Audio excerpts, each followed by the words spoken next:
Boom, boom, boom. Hello. Welcome to day 5. This is Kate and Tanner, and we are reviewing or seeking inspiration from the book. What's it called again? 29 Questions for the Ordinary Life. So today's question is, what would I do if I were brave? Did I get that right? What would I do today if I were brave? It's got to be today, even though today's almost over. That's okay. Or you're watching it tomorrow. What would I do right now?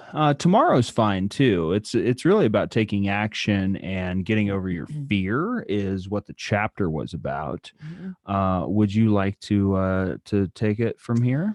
Sure. So I'm going to answer the question, and I first. Great, because I was avoiding it by throwing it over to you. I figured as much. I know. I did ask you if you were prepared to answer the question, though, and you said you are. I am. Okay. I'm not sure what I'm going to say, though. So you're not prepared to answer the question? No, I'm prepared to answer the question. Okay. So anyway, the first thing, which the way the chapter actually opens up is with people responding to that question. And it gave me some good food for thought. And one of the things I would say is certain things to certain people. Like, I definitely think there are things that I hold back for whatever reason. I don't want to stir the pot, so to speak. And I think there's only maybe like a handful of people, not even that I would want that courage to say the things that are on my mind. And am I one of those people? No, I speak very, very direct and blunt to you. So I figured. Yeah. And quite frankly, I speak that way with most people. There's, like I said, there's just those select few that I tiptoe around some things, and I would like the bravery to say certain things to them, and and really and mostly to be able to say it, to open up a conversation, to then find like healing and resolution. So it's not just for me to be like, oh, I just want to say like blah, blah, blah, and go on my merry way. It's really more about saying certain things so that can open up a conversation to find some kind of, like I said, healing or compromise, solutions, stuff like that. And then the other thing that I would do if I was brave today is actually follow through on certain things that I say I want and I desire in my life, and to actually continue with action to make those things come to fruition, and not be scared to take action in achieving those things. Now I wish I would have went first, because it's going to sound like I'm copying you. We can have the same things, honey. Yeah, I mean, that was the first thing that came to mind for me. Is I'm like, there are, I don't know, say it. It's mostly family that I feel like I'm guarded with conversation. Maybe not as one of the people in there, the examples were actually great, because one of the people in there said something about being more loving, right? That was their example, is like, I want to tell the people in my life more, like how much I love them, more. And I was like, God, I'm glad that example's in here, because it's just such a weird thing. Because I feel that same way.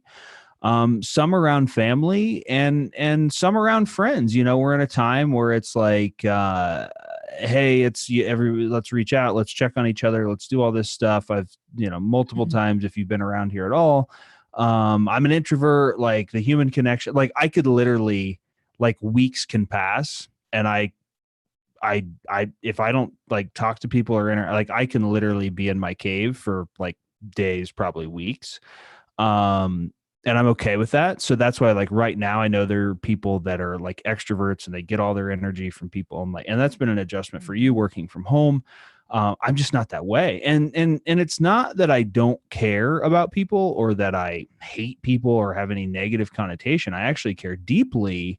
I don't know. And I guess this is just like part of my work to be like, why don't I reach out? Why don't I say the things that are truly on my heart and just allow whatever the response is to be whatever the response is? Because I know enough to know that it's not going to be whatever I'm making up in my head that's preventing me from, saying what I want to say or having the conversation. So, yeah, I think that's the thing for me. And then probably the other thing is I don't know if this is what you're referencing, but putting out more content. We have a lot of big ideas for what we want to do for our business and how we want to help people. And there's I don't know, there's a fear, right? There's a subconscious anchor that's clearly holding me back in those areas that I'm going to embrace the launch imperfectly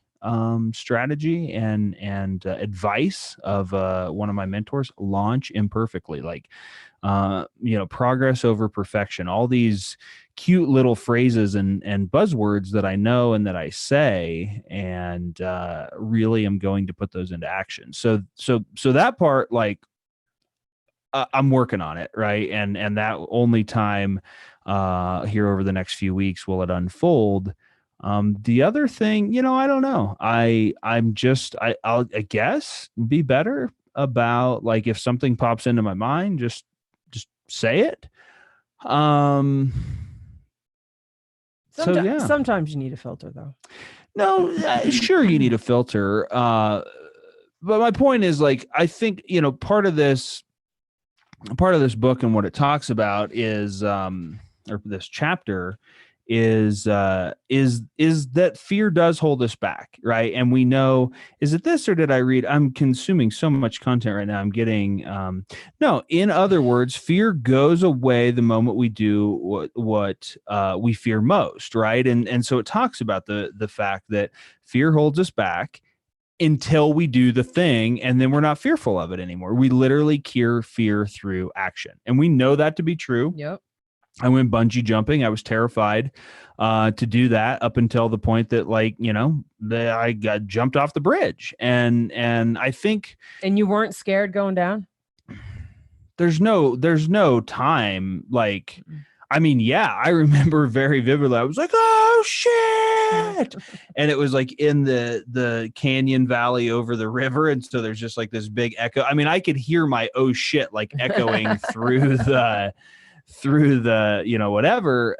But the weird thing is it happens so quick, yet it seems so long. You know what I'm saying? Oh yeah. Like, from the outside, it's like, dude, that was like whoop whoop. You're down, and then you're up, and then you sort of bounce around and they reel you up. But it felt like, 3 minutes of like, whoa. That was my experience with the I don't even know if it's still there, but the Sky Screamer at the MGM Grand in Vegas. That ride freaked me out.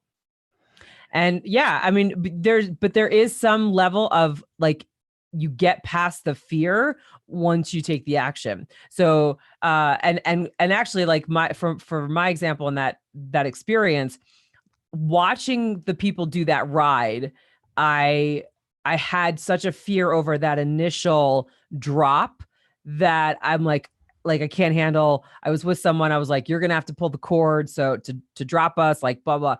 And sure enough, once I got into the ride, like, that actually wasn't the thing that freaked me out at all. It was part of the rest of the ride that I was freaked out and scared. But yeah, well, I mean, once you start moving, you're not thinking about the fear anymore. You're just moving through what you need to do, right? And whatever that looks like. We're talking about, a ride or a bungee jumping, but it could be like launching a business, right? Like, we have to take steps to put things in place so that we can actually launch the business. And the more you just say, okay, it's one thing, and I'm checking it off, and I'm doing this and doing this and doing this. Like, you don't have time to think about the fear of it all. You're just in the moment of like, oh, I'm taking action and I'm doing things, and we're gonna go. Like, oh, today's the day. And that's where you end up having the point of like overcoming it. Action cures fear. Yeah. And there's I a like this line too.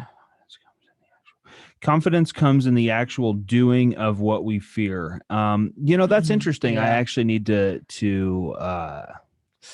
share that quote with somebody on our team that had reached out and said, like their confidence is down, and I totally I get that. I feel like you have such a better like angle on the microphone here. I'm just trying to figure this out. Because Okay. So, the confidence is down, and I understand that it happens through it really does get cured through action and just continuing to go and go and go and go and go. And once you stop and once you allow whatever dust to settle, things to collect, thoughts to fill up in your mind, it does start to erode your confidence. It does build up your fear because we're always seeking validation for the stories that we have in our head, right? We've talked about this, I think, now 2 times out of the 5 days, or 2 times before. This is now the 3rd time that this book is brought up, that we all have a story. We have a story about every aspect of our life, and we're constantly seeking validation for that story. And so the more that we sit in inaction and the more that we sit in fear, the more that we find reasons that we should be fearful, the more that we justify the reasons that we shouldn't take action. It's literally just a virtuous, is that the right word? Virtuous cycle, I think. And we can speak from experience on this, right? We can speak from experience of being in the inaction loop and allowing the erosion to happen. And we can also speak from experience of being in action and allowing like all of the fear and the negative and the BS to just sort of, fall to the side and get the hell out of the way because we're going. And I think it's an up and down journey. I think from all the mentors that we've learned from that have been, far more successful in all areas, or I shouldn't say far more successful financially, certainly, other areas of their life, all aspects of their life, we learn from people that have traveled further on the journey and have greater results than we do that we want. And I feel like I've heard from all of them that there is a journey. There's no like, oh, I get there and like now it's set it and forget it and every day looks like this. Right. It's a journey. It's a daily battle to stay in that place of action and moving forward. And the other quote, I don't think you highlighted it or I didn't highlight it, but it's in here. So this woman in her answer, she said, there's this quote by E.E. Cummings that says, "It takes courage to grow up and become who you really are." And I think that's a big part of fear for people, regardless of you're starting a business, you want to get your voice out. If it's on social media, if it's in a company meeting, if it's, whatever, a lot of people and myself included, not as much so anymore, but stay small and sort of in a box that you were put in as a child. And I used to think that doing things that were different than how I was raised was disrespectful to my parents, especially, my mom, who's mostly the one that raised me. And I had a lot of hang up on that. And then I realized, and even just, in last week's therapy session that we had, the therapist was like, it doesn't have to be, it's not black or white. It's not that, oh, you have to choose, the way your mom thought or the way your dad thought, or, like it's not one or the other. Like you're your own person. You have your own thoughts. You pull from, what worked for you from each parent and what didn't. You discard it, right? You eat the meat and you throw away the bones. I love that analogy when it comes to learning and deepening into your life, because it's really true. Like there are so many things that work for certain people, and so many things that don't work for certain people in terms of philosophies and routines and ways of living life. And the more that we go down this path of learning, and the book that I'm listening to right now, The Four Tendencies by Gretchen Rubin, which is about the tendency of your personality. Like, the reality is that there are commonalities, but we all have differences, and I likely have a different personality than my parents and my sister and other family. Like, there's only four of them, so there's some overlap between us somewhere, but we're not all the same. And so to stay the same and to stay small and to stay in this box that you were put as a kid, which is sort of the default, right? If you do nothing about your growth, you're either growing or decaying. And if you do nothing to grow proactively and to take charge of your personal growth and your personal evolution, well, then you get the other side of that, which is you're decaying by default. And that's where I was at for most of my life. And I had that mental picture of that's what life looked like, right? That's what I said. You get married, it's miserable, you have kids, you don't have any energy, you get fat, and you work at a job that you hate, and then you just a slow downward spiral to your death. And that was my view of life until my mid to late 20s. And I'm so glad that I was awakened from that sleepy stupor. I would say encourage you to step out of the box, right? Find those Don't just step, you got to break. Break the box, jump out, run away from the box. But no, you don't have to throw the baby out with the bathwater, right? It doesn't mean rebelling or revolting against. Hey, I said step hierarchy. Out. You're the one that said break the box. I know. So I'm just saying, have some type of work on a self-awareness of what's happening in your life, where you feel like past experiences, whether it's from childhood or maybe something in your adult life, that is keeping you sort of in this spot, and think about where you could start to take those steps out to say, okay, this is not gonna be my story. This is not gonna hold me down. It's okay to step out and fall, because that's part of life. That doesn't mean you failed. It doesn't mean you're not good at something. And to also, to Tanner's point, like, to celebrate the differences. Like, everyone was born with unique talents and gifts. Even if certain people have similar gifts, right? Like, there's plenty of musicians out there. There's personal development people that we felt like they all have this gift, but they all do it in a unique, different way. There's still something different about each one of you and your talents and your gifts. Celebrate that. That's a beautiful thing that makes you so unique and special. And there's only one of you, right? So step out of the box and embrace, like, okay, this is where I could take some action in my life and make some change and overcome that fear and be brave today. And currently, with everything that's going on, like, this is a great time to step into your fear and say, it's not going to control me. To overcome fear is to just take a step, and that will start to build a courageous you.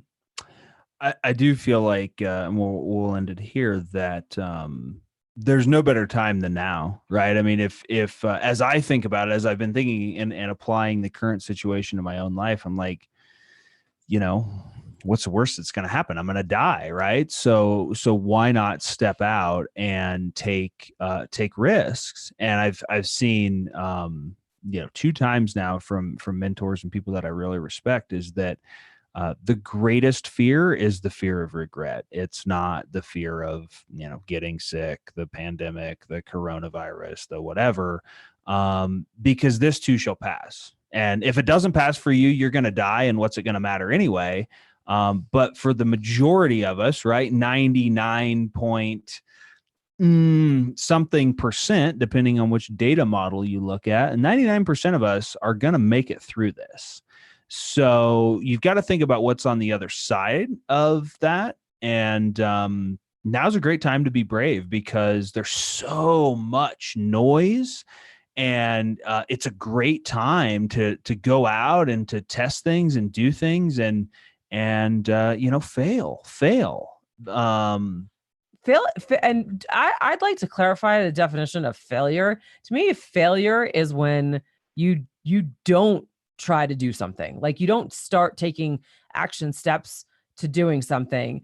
You take some steps and then you say, and there's a hiccup, a mess up or whatever. Oh, forget it. Throw the hands up in the air. I'm done with this. I'm never going to do this again. That to me is failure. If you work on something and you didn't get it quite right, there were some hiccups. There was a mess up. I said the wrong thing.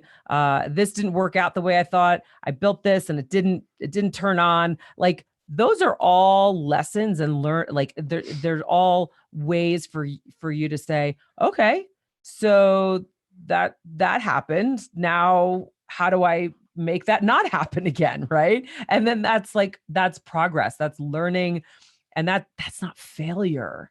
So stumble versus failure. Shout out to Amy. Amy said that. Lindsay feels good about her risk. That's funny though. Like all of it. Sometimes she's got to reel it back in. Still got something going on with the snakes though. That's fine. She's got a thing with bugs. Like we all have our things. About the virus, I do feel concerned for the children and putting them at risk. Well, the good thing is that like the virus isn't really attaching to children for the most part, right? Not. So, and we're getting a little off topic, but actually, Lindsay, I was thinking about you today, and because of the conversation that we've had about vaccines in the past. I'm going to send you a video. It's long; it's 2.5 hours. But when you have time, you should watch it. And it's just interesting. It's interesting where this whole thing is going. And I tagged you in the. I said that we were watching Wag the Dog. We watched it a few days ago, but I wanted to post it because we were talking about it. So for anybody that has seen that movie, I'd love to know your feedback about some similarities that are going on. And for people that don't quite get that or don't think that, what was it? That's fine too. 97 it came 97. out. Dustin Hoffman. I guess we can just say right now, that's not what this is about. I don't want to ruin it. Nope. But yeah, it's a good movie. All right. And it's a good movie. It's creating some conversation in our household. And then was it Andy too? Andy was jumping on. So thanks for excellent. Thank you guys for joining us. Late night chat. We're gonna do better about hitting these at a regular time. That's not 10 o'clock at night or 11 now. We're figuring this out in between like nursing and kids to bed and work. So, but it's good to see a few people. We're figuring West it out. Coast. Lindsay's probably on Central Time if she's still in Mexico. But yeah. All right. So 29 questions for the ordinary life. Day 5 is what would I do today if I were brave? So thanks for tuning in. And we'll be back tomorrow. Take the question with you and think about it. I know it definitely caused some thoughts and some good conversation for us. Feel free to comment. If you think of how you're going to be brave, like come back to the video, comment below. We'd love to hear. Just answer the question in the comments. We'd love to hear it. Yep. Sounds good. All right. Time for the outro music you got over here. I know. We need a producer here or a better system. Listen to this. Hope in the World. We like this song. It's so uplifting. Get a little hope. And we need